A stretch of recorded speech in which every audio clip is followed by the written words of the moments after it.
In the years when printed books, magazines, and newspapers were rare, and neither radio nor television had been invented, the people of Ireland had to provide their own entertainment. In Ireland, conversation, music, singing, dancing, and sports filled their lives, and storytelling, especially in the areas where the Irish language was spoken, was extremely popular. A good storyteller, a large repertoire of tales stored in his or her memory, seated by the fireside in an honoured place, was assured of an attentive audience on winter nights. There have been a number of different beliefs regarding the participation of females in the Irish tradition of oral narrative, and this is mainly due to the lack of documentation prior to the 20th century. Some of the reasons scholars have in recent years been looking at the role of women in storytelling have been due to the women's movement in the US and the more recent development of women's culture in American folklore studies. While most forms of Irish folklore have not been categorized as male or female specifically, the two main branches of storytelling, Sciallacht and Seanchus, do in fact represent certain assumptions about gender roles.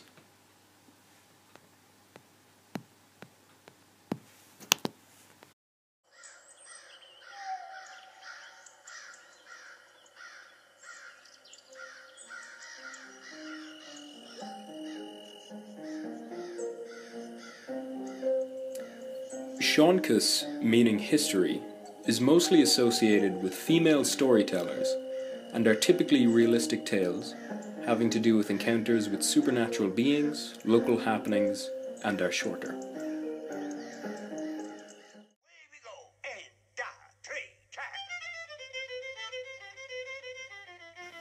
Sciallacht, meaning story, is more episodic in nature. Longer tales having to do with men as heroic or performing heroic deeds. Although not formally documented, it is believed by many that women were just as much participatory in storytelling as their male counterparts. This belief is because of the way in which storytelling was typically told. Some gender groups would congregate in each other's homes for night visits, known as Éireann. This was especially true during the long winter months when the agricultural demands were low in the countryside. If the custom practice was to have men and women visiting separately, one can only assume that many women also participated in storytelling in their respective night visiting sessions.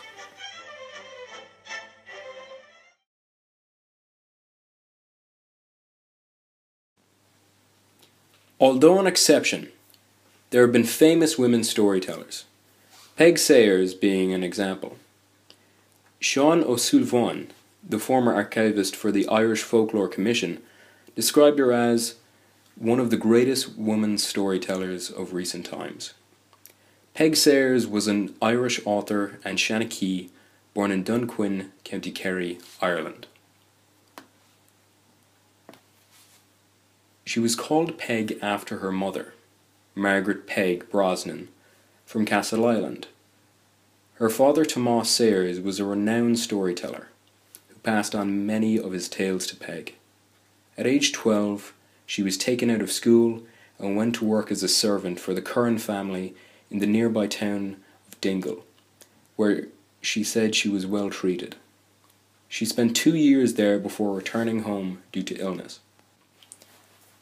She spent the next few years as a domestic servant working for members of the growing middle class produced by the Land War. She had expected to join her best friend, Cot Boland, in America, but Cot wrote that she had had an accident and could not forward the cost of the fare. Peg moved to the Great Blasket Island after marrying Padraig O'Guiheen, a fisherman and native of the island. She and Padraig had 11 children, of whom 6 survived. In the 1930s, a Dublin teacher, Moira Ní Cinéide, was a regular visitor to the Blaskets, urged Peg to tell her life story to her son Micheál. Peg was illiterate in the Irish language, although she received her early schooling through the medium of English. She dictated her biography to Micheál. He then sent the manuscript pages to Moira Ní Cinéide in Dublin, who edited them for publication. It was published in 1936.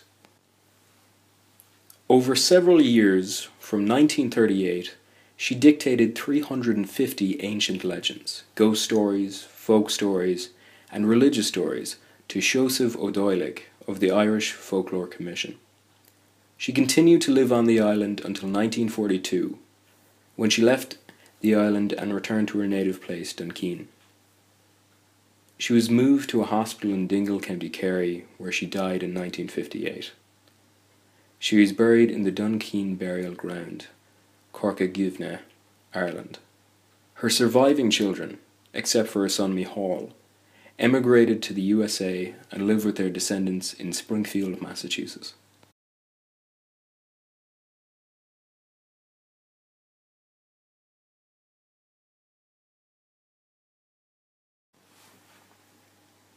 Women storytellers today are still a small number. Some women storytellers can be found and contacted through the storytellersofireland.org website.